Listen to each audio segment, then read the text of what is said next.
வருஷம் பேசுவாங்க, 20 வருஷம் பேசுவாங்க, 50 வருஷம் பேசுவாங்க, 100 வருஷம் பேசுவாங்க. ஆனால் இந்த திரைப்படம் இந்த இண்டஸ்ட்ரி இருக்கிற வரைக்கும் பேசிக்கிட்டே இருக்கும்.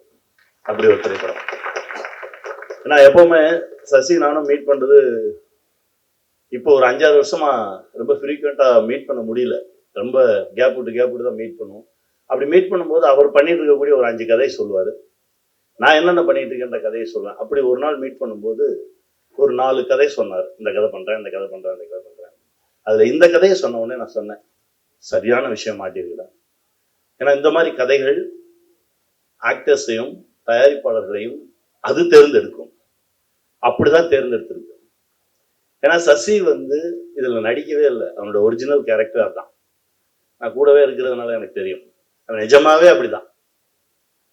ரோட்ல போகும்போது எங்கேயாவது ஒண்ணு பக்கத்துல இருக்கவனுக்கு பாயசம் ஊத்தணும்னா கூட கத்துவான். அவனுக்கு ஊத்து இருடா, ஊத்துவாங்கடா. அந்த மாதிரி ஒருத்தன். ரொம்ப பாசக்காரன். எல்லாரும் நல்லா இருக்கணும்னு நினைக்கிறான். அவன் மனசுக்கு ஏற்ற மாதிரி ஒரு படம். மந்திரமூர்த்தி, வாழ்த்துக்கள். அண்ணன் சுரேஷ் அண்ணன் சொன்ன மாதிரி எங்க கேப் விடணும், ஏன்னா எல்லாரும் எடுப்பாங்க. எங்க கேப் விடணும்னு சொல்லி கொஞ்சம் கைதேர்ந்த கலைஞனுக்கு தான் தெரியும். அது உங்களுக்கு நல்ல கைகூடி இருக்கு. நிறைய இடத்துல விளையாடி இருந்தீங்க. ஏன்னா நான் இங்க வச்சு பார்க்கல. நான் ஹைதராபாத்ல படம் பார்த்தேன். அப்ப என் பக்கத்துல ஒரு விவி விநாயக் சார், அவர் நம்ம அண்ணன் மாதிரி அதிரடி ஆக்ஷன் கமர்ஷியல் டைரக்டர். என் பக்கத்துல உட்காந்துட்டு என் கையை பிடிச்சிட்டு இருக்காரு. என்னடா அப்படின்னு.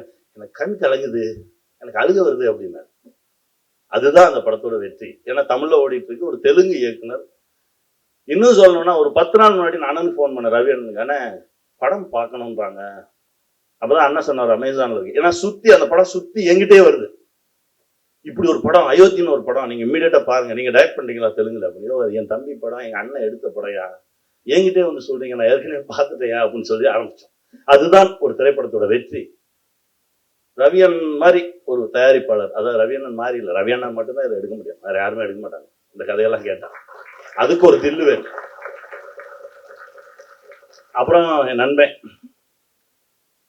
ரகு, நான் அசிஸ்டன்ட் டைரக்டரா அந்த காலத்துல தெருவா சுத்திட்டு வருவேன். இவர் அந்த பக்கம் கூடி சுத்திட்டு வருவாரு. 2 பேரும் இடத்துல மீட் பண்ணுவோம் ஒரு டீ கடையில. 2 பேருக்கும் டீ குடிக்கிறது கூட காசு இருக்காது. ஒரு டீயை வாங்கி பாதி ஊற்றி குடிச்சிட்டு, என்ன தலைவா வந்துடும் தலைவா, ரைட்டு, நீங்க இப்படி கிளம்புங்க, நாங்க இப்படி கிளம்புறோம். இப்படி இந்த மாதிரி ஒரு நண்பன் சுத்தி அடிச்சு ஒரு இடத்துல இப்போ நிக்கிறது பார்க்கும்போது ரொம்ப மகிழ்ச்சியா இருக்கு. இந்த படத்துல வேலை பார்த்த ஒவ்வொருத்தருக்கும் என்னுடைய மனமார்ந்த வாழ்த்துக்கள். பிரீத்தி, எப்படின்னா பிரீத்தி கூட ஒரு படம் நடிச்சிட்டு இருக்கேன் நான் தெலுங்குல. யார் இந்த பொண்ணு 1.5 வாரத்துல பயங்கரமா நடிச்சுட்டு இருக்குது அப்படின்னு சொல்லி பார்த்துட்டு இருக்கும்போது திடீர்னு விறுவிறுன்னு வந்துச்சு. நான் தமிழ்ல அயோத்தின்னு ஒரு படம் பண்றேன், என் தம்பி படம் தான், எங்க அண்ணன் தான் தயாரிப்பாளர் அப்படின்னு சொல்லிட்டு அப்படி நாங்க க்ளோஸ் ஆனது. பிரீத்தி எக்ஸ்ட்ரானரியா பண்ணிருக்கீங்க. இந்தியாவில் இருக்கக்கூடிய எல்லா மொழிகளிலும் எடுக்கக்கூடிய ஒரு திரைப்படம் இது. எந்த மொழியில எடுத்தாலும் உங்களை மட்டும்தான் நடிக்கணும், நீ மட்டும்தான் நடிக்க முடியாது. வாழ்த்துக்கள். இன்னொரு விஷயம் கூட அண்ணன் சொன்னார், ரவி அண்ணன், இது தமிழ் படம் கிடையாதுன்னா, இது இந்தியன் மூவி, இது நீங்க தெலுங்குல இறக்கிருக்கணும் முதல்ல, இது ஹிந்தியில இறக்கிருக்கணும் முதல்ல. ஏன்னா இந்த படத்துக்கு டப்பிங் எதுவும் பண்ண வேணாம், நேரடியா ஹிந்தியில இறக்குங்க. இந்த படம் ஒரு மிகப்பெரிய வேலையை செய்யணும். ஆனா நம்ம அந்த வேலையை செய்யணும். ரவினா, இது நம்ம ஹிந்தியில இறக்குற வேலையை அப்படியே ரிலீஸ் பண்ணலாம்னா கரெக்டா பிளான் பண்ணி இறக்கும். ஏன்னா உலகம் முழுதும் இந்த பிரச்சனை இருக்கு. பக்கத்துல இருக்க நம்ம சென்னை ஏர்போர்ட்டை கிராஸ் பண்ண முடியல ஹிந்தி தெரியாம.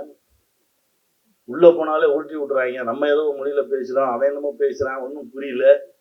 ஸோ மொழின்றது எவ்வளவு தூரம் நம்மளை இடிச்சுட்டு இருக்கு அப்படின்றது, அதையும் தாண்டி மனிதம் வெல்லும் அப்படின்ற ஒரு விஷயத்தை ரொம்ப ஆழமா வலியுறுத்தின அயோத்தி திரைப்படத்திற்கும் இந்த படத்திற்காக உழைத்த ஒவ்வொருவருக்கும், என்னுடைய நண்பர் எஸ் ராமகிருஷ்ணன் அவர்களுக்கும் என்னுடைய மனமார்ந்த நன்றி, வாழ்த்துக்கள். வெல்வோம். அன்இன்வைட்டட், பட் அதை நான் குறையா சொல்லலை. மரியாதையா அப்பா கூப்பிட்டாங்க. அப்பாவுக்கு கொஞ்சம் உடம்பு சரியில்லாதனால அவர் பேசிட்டு இருந்தது ஆக்சுவலாக நான் கேட்டேன். இந்த மாதிரி அயோத்தியோட வெற்றி விழா ஃபங்க்ஷன் கொஞ்சம் கோல்டாக இருக்க, என்னால் போக முடியலன்னு. நானாக வாண்டடாக உள்ள இல்லை டெஃபினட்டாக நான் உங்களுக்கு பதிலாக நான் போயிடுறேன். பிகாஸ் இந்த படம் பார்த்தோன்னே நான் ஆக்சுவலாக இந்த படம் ரிலீஸ் ஆன டைமில் நான் வெளியூர் ஷூட்டிங்கில் இருந்தேன். இப்போ தேட்டரில் பார்க்க முடியல. பட் படம் பார்த்த அன்றைக்கி அப்பா உடனே எனக்கு ஃபோன் பண்ணார். இந்த மாதிரி மிஸ் பண்ணாமல் இந்த படத்தை பாரு, இது அவ்வளோ சூப்பராக பண்ணியிருக்காரு ஒரு புது டைரக்டர், எல்லாருமே ரொம்ப நல்லா பண்ணியிருக்காங்கன்னு சொல்லி அப்பா ரொம்ப பாராட்டினாரு. அப்புறம் ரீசெண்டாக நான் படம் பார்த்தேன், சரி இதை விட ஒரு பெட்டரான ஒரு வாய்ப்பு கிடைக்காது, அதனால பரவாயில்ல நம்மளா வாண்டடாக கிளம்பி போயிடுவோம் அப்படின்னு சொல்லி தான் நான் இங்கே கிளம்பி வந்தேன். ரொம்ப சந்தோஷமா இருக்குன்னா உங்க எல்லாருக்குமே முதல்ல இயக்குனருக்கு வாழ்த்துக்கள், அப்புறம் ட்ரைடன் ரவி சார், சசிகுமார்னா, அப்புறம் இந்த படத்தில் நடித்த எல்லா ஆர்டிஸ்ட்டுமே என்னோட வாழ்த்துக்கள்.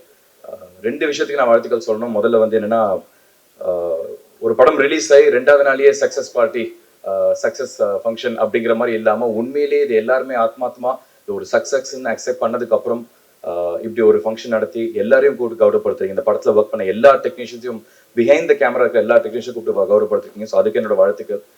அண்ட் இவ்வளோ பெரிய ஒரு ஃபங்க்ஷன் வந்து it is really very very happy. ஏன்னா இன்னைக்கு ரொம்ப ரேராக இருக்குது ஜென்யூனாக ஒரு படம் வந்து ஒரு ஹிட் ஆகி அந்த படம் வந்து அதுக்கு ஒரு வெற்றி விழா நடத்துறது வந்து அது ரொம்ப ரொம்ப ரேராக இருக்குது. ஐ திங்க் இந்த படம் வந்து அதுக்கு 100% ஒரு ஜென்யூனாக டிசர்விங்கான ஒரு படங்கிறது நான் நம்புறேன்.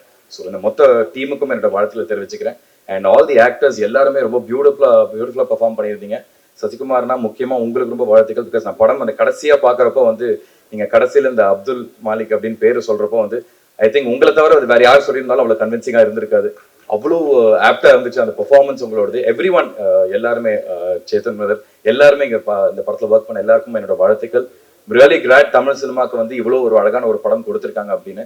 இன்னும் மேலும் மேலும் போக இந்த மாதிரி நிறைய நல்ல படங்கள் வந்து டைரக்டரும் கொடுக்கணும், சசிகுமார்னாவும் கொடுக்கணும், ட்ரைடன் ரவி சாரும் கொடுக்கணும்.